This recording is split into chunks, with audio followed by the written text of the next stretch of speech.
ఇప్పుడు నిత్యం దేవాలయానికెళ్ళేటప్పుడు మనం మాంసాహారం తింటే దేవాలయకు రావద్దని జెప్పేసంటారు. ఇప్పుడు రాముడు అలాంటి వాడే మాంసాహారం తినరని జెప్పేసంటారు. ఇప్పుడు మన దేవాలయాల్లో గూడా దేవుని దగ్గర మాంసంతోటి, మేకతోటి చేస్తారు గదా! అలాంటప్పుడు భక్తులం మేము పోతే మమ్మల్ని లోపలి గుడిలోకి రానివ్వరు. సో, అది రీజన్ దేవుడు రావద్దని జెప్పేసన్నారా? భక్తి భక్తులం భక్తులు. అన్న మరుక్షణం ఎవరిని హింస పెట్టని ప్రవృత్తి కలిగిన వాడే భక్తుడు. ఇప్పుడు చూడండి, మీరు ఒక వ్యక్తి అన్నారనుకోండి, నాకు మీరంటే చాలా ఇష్టం అండి అని అన్నారనుకోండి. మీ పిల్లలు రాగానే పాట్ అని చంప మీదకి వెళ్ళి ఒకటి లాగి పెట్టారనుకోండి, అప్పుడు మీరు ఏమంటారు?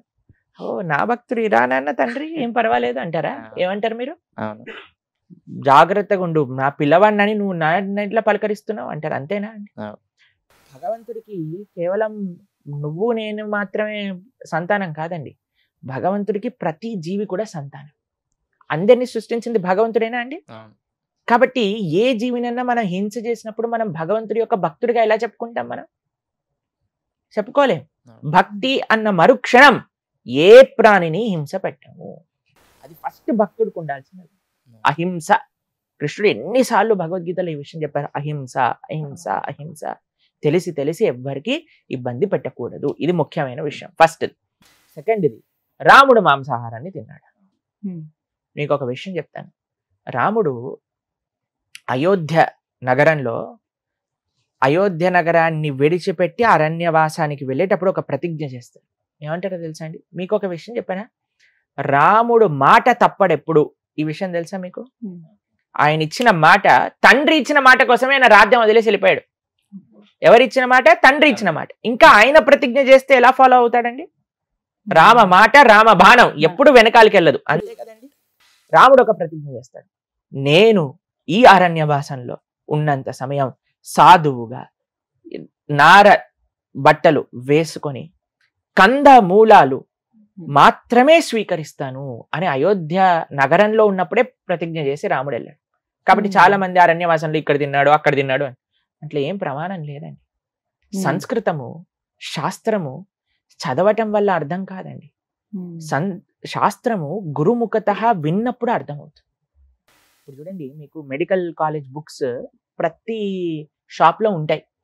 మీరు వెళ్ళి నేను అన్ని మెడికల్ కాలేజ్ బుక్స్ అన్ని చదివేశాను, నేను ఇప్పటి నుంచి డాక్టర్ అని అంటే ఎవడైనా ఒప్పుకుంటాడండి? ఇది అలాంటి డాక్టర్ దగ్గరికి మీరు వెళ్తారా అండి? వెళ్తారా? మీరు చెప్పండి. వెళ్ళరు కదా మీరు. ఒకరు అన్నారు అనుకోండి, నేను మొత్తం సివిల్ ఇంజనీరింగ్ బుక్స్ చదివేశాను, నేను మీ ఇల్లు కడతాను. నేను అనుకో, ఒరే మా ఇల్లు కట్టకరా, పక్కింటి ఇల్లు కట్టు, కూలిపోయింది అనుకోండి మా ఇదంతా అయిపోతుంది. అంతే కదండి. కాబట్టి చాలా మంది ఇలా మాట్లాడే వాళ్ళందరూ ఏదో వాళ్ళంతటా వాళ్ళు ప్రయత్నం చేసి ఇక్కడ అది ఉంది అక్కడ ఇది ఉంది అని చెప్పేవాళ్ళు. కానీ ఎప్పుడైతే మనం ఆచార్య పరంపరాముఖతగా మనం తెలుసుకుంటాం, అందుకే కదా స్కూల్ ఎందుకు, కాలేజ్ ఎందుకు, ఇంత చదువుకోవటాలు ఎందుకు, టీచర్ దగ్గరికి వెళ్ళి యూనిఫామ్ వేసుకొని కూర్చొని టీచర్ చెప్పినట్టు విని చేతుల పైన కర్రతోటి దెబ్బలు తిని ఆ గుంజీలు తీసి బెడ్ పైన నించొని నీల్ డౌన్ చేసి ఎందుకు ఇన్ని కష్టాలు, ఇంత పెద్ద పెద్ద బ్యాగులు మోసి ఇంట్లోనే బ్రహ్మాండంగా కూర్చొని చదువుకోవచ్చు కదా? లేదు, ఒక డిసిప్లిన్ కావాలి, టీచర్ చెప్పింది వినాలి. ఆ శ్రద్ధ ఎప్పుడైతే ఉంటుందో అప్పుడే నీకు చదువు అబ్బుతుంది. కాబట్టి మనం కూడా ఎప్పుడైతే ప్రామాణికమైన ఆచార్య పరంపర ద్వారా కృష్ణుడేంటి రాముడేంటి వాళ్ళ తత్వములేంటి తెలుసుకుంటామో అప్పుడే మనం జీవితంలో బాగుపడాలి. రాముడు ఎప్పుడూ మాంసాహాన్ని తినలేదు. టెంపుల్స్ లో కూడా చేస్తారు కదా. ఈ ప్రశ్నకు ఆన్సర్ చెప్తాను. బలివ్వటము అని కొన్ని ప్రదేశాల్లో ఆచారంగా ఉంటుంది. ఇక అదే అడుగుతున్నాను మీకు. ఒక అమ్మవారి గుళ్ళో మీరు బలించారనుకోండి, అమ్మ అన్న మరుక్షణమే, అమ్మ అంటే ప్రేమ స్వరూపం, అంతే కదండి. అమ్మ అంటే తల్లి అంటే ప్రేమ కదండి.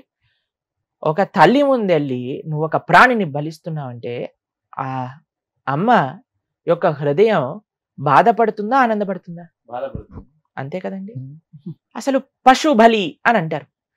ఏంటి బలి ఇవ్వాలి అని కానీ మీరు ఆలోచిస్తే పశువుని కాదండి, మనిషిలో కూడా పశువుగా ఉండే కొన్ని ప్రవృత్తులు ఉంటాయి. అందుకే మనం అంటాం కదండి, ఎప్పుడైనా ఎవరైనా పిచ్చి పిచ్చిగా బిహేవ్ చేశారనుకోండి, మనిషివా పశువా అంటే. అవునా? తిట్టారా మీరు ఎవరైనా అలా? తిట్టారా మీరు? కాబట్టి మనిషివా పశువా అన్న పశుత్వం ఉంది చూడండి, దాన్ని భగవంతుడికి బలి ఇవ్వాలి. ఆ ఏవైతే చెడు గుణాలు ఉన్నాయో వాటిని అమ్మవారికి ఇవ్వాలి, కానీ పశువుని తెచ్చి బలి ఇవ్వకూడదు. కాబట్టి అది చాలా తప్పు. ఎవ్వరూ దాన్ని స్వీకరించారు. కాబట్టి సాత్వికమైన ఆరాధన సాత్వికమైన భగవద్ ఆరాధనే శ్రేష్టము. ఇది చాలా ముఖ్యం. హరే కృష్ణ. ఇంకొక క్వశ్చన్ అడుగుతారా ఎవరు? ఇప్పుడు మనం నిత్యం ఇంట్లో తాబేలు విగ్రహాన్ని పెడుతున్నారు దేవుని దగ్గర. కొంతమంది పెడితేనేమో మంచి జరగదంటారు. కొంతమంది పెడితేనేమో మంచిగా జరుగుతుందని చెప్పేసి అంటారు.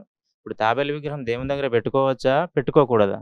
తాబేలు ఉన్నా తాబేలు లేకపోయినా ఇంట్లో ధార్మికంగా ఉండకపోతే మంచి జరగదు. తాబేలు మన జీవితాన్ని నిర్ధారించదండి, మన మనస్తత్వం జీవితాన్ని నిర్ధారిస్తుంది. తాబేలు ఒకటి పెట్టేసుకొని నేను నచ్చినట్టు నేను ఉంటాను అని అంటే దానివల్ల తాబేలు ఏం చేయలేదు అటువంటి వాడిని. కాబట్టి కొన్ని సూచనలు ఉన్నాయి, కొన్ని పాజిటివ్ ఎనర్జీని వైబ్రేట్ చేసే కొన్ని విషయాలు చెప్తారు. ఇంట్లో దీపం పెట్టుకోవటం, ధూపం పెట్టుకోవటం, తర్వాత చక్కటి పుష్పములు ఉండటము, తాబేలు, జలము, ఇవన్నీ ఉండొచ్చండి. కానీ అన్నిటికంటే ప్రధానం ఏంటి అని అంటే ఇంట్లో ఏం ఉండాలి అంటే భగవద్ ఆరాధన చేస్తూ ఉండాలి, ధార్మికంగా ఉండాలి. అటువంటి ఇంట్లో ఎవ్వడూ ఏం చేయలేదు. కానీ ఏ ఇంట్లో అయితే పూజ, ధర్మము, ధార్మికత, భగవన్నామము ఇలాంటివి ఏం లేవో అదంతా నెగిటివిటీ తోటి స్ప్రెడ్ అయిన ఇంట్లో తాబేలు పెట్టారనుకోండి, పాపం ఆ తాబేలు ఏం చేస్తుంది? తాబేలు అసలే మెల్లగా నడిచే ప్రాణాయ. కాబట్టి ఏం చేయలేదు పాపం, అది సాత్విక జంతువు. పర్వాలేదు, తాబేలు కూడా పెట్టుకోండి, మంచిగా కూడా ఉండండి, భగవన్నామం కూడా చెప్పండి, ఆరాధన కూడా చేస్తూ ఉండండి, అప్పుడు మంచిది అవుతుంది. హరే కృష్ణ. గురుజీ, ప్రస్తుత సమాజంలో మత మార్పిడి అనేది పెద్ద మహమ్మారి అయిపోయింది. ఎవరు చూసినా మన హిందువులని డైరెక్ట్ కానీ ఇండైరెక్ట్ కానీ మత మార్పిడి చేస్తున్నారు. వేరే మతాల వారిని మన హిందువులు ఎవరే కానీ ప్రలోభ పెట్టలేదు, మీరు మా మతంలోకి రండి అని. సో ఈ మత మార్పిడి మీద మీ ప్రధాన ఉద్దేశం ఏంటి? మీరు అన్నట్టుగా మత మార్పిడి చాలా జరుగుతుంది అని మనం సమాజంలో చూస్తున్నాం. దానికి ముఖ్యమైన కారణం ఏంటి అంటే హిందువులో చైతన్యం లేదు.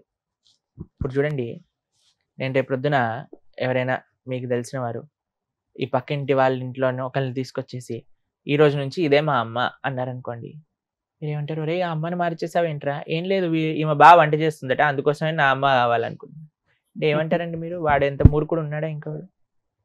కాబట్టి కృతజ్ఞత లేని వ్యక్తులు ఏదో ప్రలోభాలకి, అంటే జనాలు తప్పే కాదు, అటువైపు ప్రలోభ పెట్టే వాళ్ళ మనస్తత్వం కూడా అలానే ఉంది.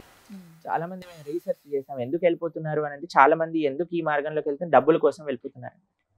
కాబట్టి ఎందుకు ఇలాంటి ఇవి చేస్తున్నారంటే వాళ్ళకి డబ్బులు కూడా ఇస్తారట, ఇంతమంది మారిస్తే ఇంత డబ్బులు ఇస్తాము, ఇంతమందిని కన్వర్ట్ చేస్తే మీకు ఇంత కమిషన్ వస్తుంది. తెలుసా మీకు? ఇవన్నీ విన్నే ఉంటారు, మీ అందరికి తెలుసు కదా ఇక్కడ ఉన్న వాళ్ళందరికీ. కాబట్టి అదో బిజినెస్ అవుతుంది. ప్లస్ మీకు నిజంగా మారిన వాడు వాడి యొక్క మతాన్ని చెప్పుకోలేడు, ఎందుకంటే వాళ్ళకి వచ్చే రిజర్వేషన్స్, వాళ్ళకి వచ్చే పథకాలు అన్ని పోతాయి చెప్పుకుంటా. కాబట్టి నిజంగా మారిపోయావు నువ్వు మతం అంటే ధైర్యంగా చెప్పుకో కదా, మతం మారిపోయాను, ఇది నేను ఇది కాదు అని. చూడండి ఎంత తెలివిగల వాళ్ళు. వాళ్ళకి గవర్నమెంట్ నుంచి కావాల్సిన పథకాలు కావాలి, ఇటు మన ధర్మము వద్దు. ఎంత ప్రమాదకరమైన శక్తిగా మార్చేస్తారు చూడండి. చాలా ప్రమాదకరమైన పరిస్థితి ఒకటి నెలకొల్లుతుంది. అన్నిట్లో ముఖ్యమైనది ఏంటి అంటే హిందువులలో చైతన్యం లేదు. ఎంతమంది మీరు భగవద్గీత చదివారా మీరు? అందుకే మరి వేరే వాడు చెప్పాం కానీ బాగుంది కదా అనిపిస్తుంది. మనల్ని మనం చదవకపోయాం అనుకోండి, వేరే వాడు చెప్పింది బాగా అనిపిస్తుంది కదా. మనం చదువుకుంటే మన విషయాలు మనం వింటే ఎంత బాగుండేది. వేరే వాడు వచ్చి ఇది ఇలా అదలా అని చెప్పినప్పుడు వాడికంటే ఒరే నీకంటే 100 రెట్లు నా గీతలో ఉంది చూపించనా అని చూపించచ్చు. వేరే వాళ్ళు అన్నారు అనుకోండి, ఈ నీళ్లు చల్లుతా, ఈ ఖర్చిప్పిస్తా, ఈ ఆయిల్ పూస్తాను, నీకు రోగాలు పోతాయి అని అంటే ఎలా నమ్ముతున్నారంటే జనాలను అసలు అర్థం కాదు నాకు. అంటే వారికి అసలు నిజంగా అంటే ఇంకితమైన కామన్ సెన్స్ ఉందా లేదా అనిపిస్తుంది కొన్ని. కానీ కొన్ని ఈ మధ్య జరిగిన కొన్ని పబ్లిక్ టాక్స్ లో కానీ కొన్ని సర్వేలు కానీ ఇలా ఏంటంటే కొంతమంది దగ్గరికి వెళ్ళి మైక్ పెట్టినప్పుడు మీరు ఏ మతం అని అడుగుతున్నారు. వారిని అడిగినప్పుడు పలానా హిందూ, క్రిస్టియన్, ముస్లిం ఇలా చెప్పాక, క్రిస్టియన్ అయితే మీరు బైబిల్ చదివారంటే నేను రోజు చదువుతాను, మా అమ్మగారు చదువుతారు, మా నాన్నగారు చదువుతారు, నేను అలా చదువుతాను, నేను ఇంత పూర్తి చేశాను, లేకపోతే 2-3 సార్లు చదివానని చెప్తున్నాను. అదే ఖురాన్ విషయానికి వస్తే చదివామంటున్నారు. అదే హిందూస్ దగ్గర మాట్లాడేటప్పుడు మాకు అలా నేర్పించలేదండి రోజు చదవమని, మేము ఇప్పటివరకు అయితే అసలు భగవద్గీత చదవలేదండి. లోపం ఎక్కడుందండి? అదే కదా, మొత్తం వ్యవస్థలో ఉంది లోపం. తల్లిదండ్రుల దగ్గర నుంచి, విద్యా వ్యవస్థ దగ్గర నుంచి, అమ్మమ్మల తాతయ్యల దగ్గర నుంచి, టీచర్ల దగ్గర నుంచి అందరిలో ఉన్నది లోపం. అంటే పాఠ్యాంశంగా ఉంటే బాగుంటుంది, ఇది ఖచ్చితం చేస్తే పాఠ్యాంశం ఎంత ఖచ్చితం చేసినా సరే జనాలకి ఆ ఇంట్రెస్ట్ అనేది లేదు కదా మన దాంట్లో. ధర్మం కాపాడుకోవాలి అందరికి అనిపిస్తుంది, నా ధర్మం ముందుకెళ్ళాలి, నా ధర్మం ఉంటుంది. విస్తృతం అవ్వాలి. వాళ్ళు ఆల్ రాంగ్ మీన్స్ యూజ్ చేస్తున్నారు. ఒకడు గన్ను పట్టుకుంటున్నాడు, కత్తి పట్టుకుంటున్నాడు, ఇంకొకడు ఆయిల్ పట్టుకుంటున్నాడు, కర్చీఫ్ పట్టుకుంటున్నాడు, నీళ్లు పట్టుకుంటున్నాడు. వాళ్ళ ప్రయత్నం వాళ్ళు హుక్ ఆర్ క్రుక్ అని ప్రయత్నం చేస్తున్నారు. కానీ మన ధర్మం ఎప్పుడు అలాంటి పైశాచికమైన పనులు చేయలేదు. మన ధర్మం సాత్వికంగా ఎంతో మంచిగా ప్రవచన మార్గంతో ధర్మాన్ని పరీక్షించుకోవాలని. కానీ ప్రవచనానికి వచ్చేవాడు ఎవడు? అందరికీ బిగ్ బాస్ చూడాలి, అందరికీ వెబ్ సిరీస్ చూడాలి, అందరికీ ఇన్స్టాగ్రామ్ లో రీల్స్ చూడాలి. కానీ ఎవరికి ఎంతమంది ప్రవచనం వినడానికి వస్తున్నారండి? అనవసరమైన విషయాలు చూడటంలో నెంబర్ 1 హిందువులు అయిపోయారు. అవునా కదా? మీరు చెప్పండి. పిల్లలందరినీ చిన్న చిన్న పిల్లల్ని కూర్చోబెట్టి చూపించేస్తున్నారు సీరియల్ అన్ని. చిన్న చిన్న పిల్లలకి సినిమాలు చూపించేస్తున్నారు. సినిమాలలో సీరియళ్లలో ఇప్పుడు ఎలాంటి ఎన్ని నెగిటివ్ విషయాలు చూపిస్తున్నారంటే అవన్నీ పిల్లలకి అవసరమా? ప్రవచనాన్ని చెప్పేసి పిల్లలకి అర్థం కాదేమో అండి. ఇవి అర్థం అవుతాయి కానీ అది అర్థం కాదా? ఎంత విచిత్రం చూడండి. కాబట్టి మన ధర్మాన్ని మనమే రక్షించుకోవాలి. కాబట్టి మీరందరూ ఇక్కడ ఉన్న వాళ్ళందరూ గీత చదవండి. అప్పుడు మన ధర్మాన్ని మీరు చదవండి, పక్కనోడికి చెప్పండి.